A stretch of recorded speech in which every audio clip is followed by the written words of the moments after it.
আসসালামু আলাইকুম। বাড়িতে ঘাস থাকা সত্ত্বেও গাড়লের ডাকাডাকির কারণে মাঠে নিয়ে আসতে বাধ্য হলাম।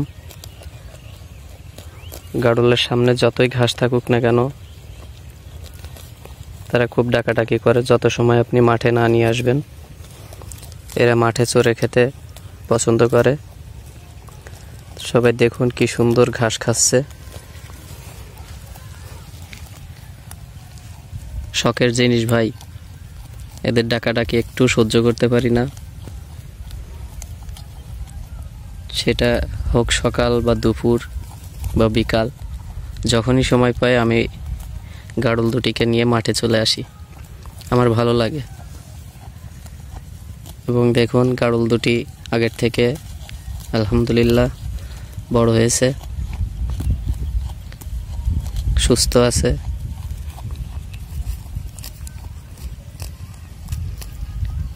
সঠিকভাবে পরিচর্যা করলে ইনশাল্লাহ সুস্থ থাকে সব কিছুই।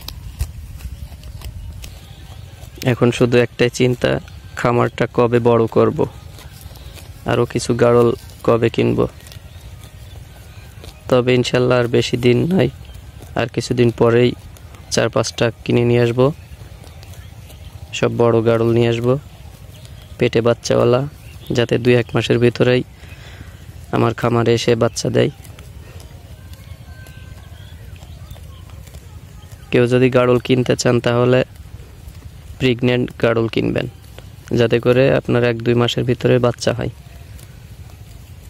তাতে আপনার আগ্রহ আরও বাড়বে, খামারের প্রতি যত্নশীল হবেন।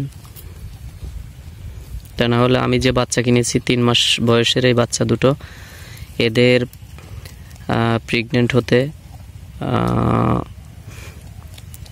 এখনো 1 বছর সময় লাগবে, অনেক লং টাইম।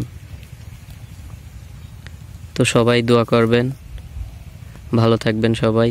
আজকের মতো এখানে বিদায় নিচ্ছি। আল্লাহ হাফেজ।